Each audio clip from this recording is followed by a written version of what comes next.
Egypt is running out of dollars and is attempting to boost its finances by selling state assets to rich Gulf countries, showed a media report. This is despite a $3 billion rescue loan from the International Monetary Fund. Calling the latest funding plan a win-win for all parties, experts claim the new deal will call for long-term structural improvements rather than the unconditional rescue deals from the past. IMF had warned Egypt to face a financing gap of around $17 billion over the next 4 years. And Cairo expects the plan to sell state assets will help reduce the deficit. The deal offers a quick way for Kuwait, Qatar, Saudi Arabia and the United Arab Emirates to acquire properties, land and holdings in state companies in Egypt. With those countries seeking to diversify beyond their oil and gas-based economies, Cairo's offer is lucrative, especially as the Egyptian pound has taken a beating. A weaker currency makes investment cheaper for a foreign entity. The Russia-Ukraine war pushed global investors to shelter in the safety of dollar-denominated assets. That hurt almost every other currency on the other side of the exchange rate with the US dollar. The Egyptian pound was no exception to the surging dollar bets.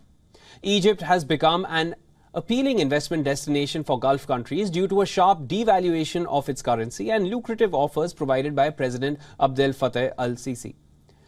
The North African country has traditionally been an import-dependent economy, and its foreign debt has more than tripled to $155 billion in the last 10 years. The steep fall in its currency, almost half the value lost against the dollar in less than a year, has cut the country's foreign exchange coffer by 20% since February last year.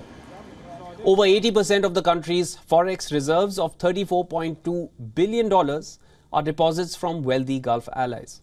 Now, according to a media report, President Abdel Fattah al-Sisi said, and I'm quoting here, "A country like Egypt needs $1 trillion budget each year. Do we have that money? No. Do we have half of it? No. Do we have a quarter of it? No." Sisi acknowledged the support from friends, the UAE, Saudi Arabia and Kuwait. But this time, Gulf nations have warned that Cairo cannot get the aid without conditions and that there needs to be more transparency and long-term structural reforms. Indeed, Saudi Arabia's Finance Minister Mohammed Al-Jadhan has cautioned the days of unconditional aid are finished. I'm quoting again, "We used to give direct grants and deposits without strings attached, and we are changing that now." Jadhan said at Davos in January, explaining the kingdom will be demanding to see reforms. The IMF too had laid down stringent conditions, including Egypt opening up its economy and increasing the private sector's share to 65% from the current 30% by 2025. Egypt, for its part, has tried to establish the new order. According to calculations by the Egyptian business's weekly outlet Enterprise, 66 mergers and acquisitions were finalized in Egypt in 2022, more than double the number of deals executed in 2021. The majority of those were military deals. Emirati and Saudi firms had most of the stakes in 40 military deals.